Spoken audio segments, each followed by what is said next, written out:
Lord Prince একাডেমিতে আপনাকে স্বাগতম। আজকে আমাদের আলোচনার বিষয় হচ্ছে আন্তর্জাতিক বিভিন্ন রাজনৈতিক সংগঠন, যার অন্যতম হচ্ছে ন্যাম বা নন অ্যালাইন মুভমেন্ট, জোট নিরপেক্ষ আন্দোলন, যেটির পরিচয় হচ্ছে স্নায়ু যুদ্ধকালীন তৃতীয় বিশ্বের জোট।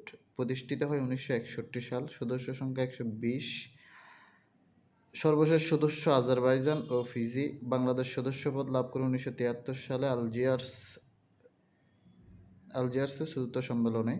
1973 সালে আলজিয়ার্স অনুষ্ঠিত চতুর্থ ন্যাম সম্মেলনে বঙ্গবন্ধু যোগদান করে।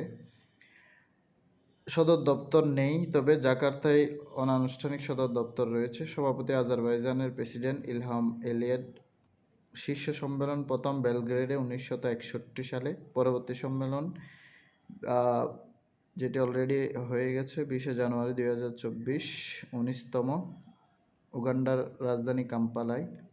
উদ্যোক্তা ছিল হচ্ছে জওহরলাল নেহেরু ভারতের, জামাল আবদুল নাসের মিশর, doctor Ahmed Sukarno Indonesia, marshal Tito Yugoslavia, Kwame Nkrumah Ghana. দ্বিতীয়ত অন্যতম একটি রাজনৈতিক আন্তর্জাতিক সংগঠন হচ্ছে কমনওয়েলথ অফ নেশন, ব্রিটিশ উপনিবেশভুক্ত দেশগুলোর জোট।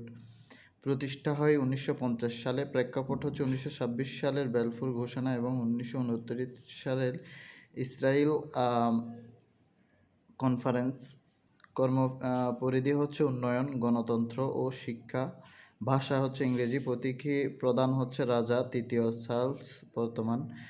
প্রথম ও নারী মহাসচিব, বর্তমান নারী মহাসচিব প্যাট্রিসিয়া জানেট স্কটল্যান্ড, ডোমিনিকো প্রজাতন্ত্রের।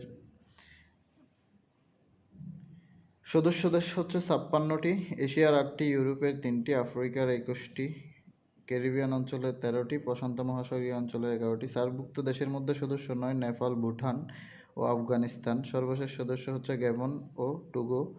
ত্যাগ করে আবার ফিরে আসে মালদ্বীপ, গাম্বিয়া, পাকিস্তান, ফিজি এবং দক্ষিণ আফ্রিকা। বাংলাদেশ সদস্য হয় 1972 সালে 18 এপ্রিল। বাংলাদেশ স্বাধীন হওয়ার পর প্রথম কোনো আন্তর্জাতিক সংগঠনের বা সংস্থার সদস্য হয়, সেটি হচ্ছে ন্যাম। বাংলাদেশকে সদস্য দেয় পদত্যাগ করেছিল পাকিস্তান। বাংলাদেশের সম্মেলন প্রথম যোগদান করে হচ্ছে 1973 সালে কানাডা, অটোয়ায়। ব্রিটিশ উপনিবেশ না হয়েও সদস্য আছে এমন হচ্ছে 4টি, যেমন গ্যাবন, মোজাম্বিক, টোগো এবং রুয়ান্ডা। শীর্ষ সম্মেলন প্রথম অনুষ্ঠিত হয় হচ্ছে 1971 সালে। 26তম হচ্ছে 2022 সালে। আর 27তম হবে সামোয়া 2024 সালের 21শে অক্টোবর বা বর্তমান বছরে। কমনওয়েলথের সর্বোচ্চ কূটনীতিকদের বলা হয় হাই কমিশনার।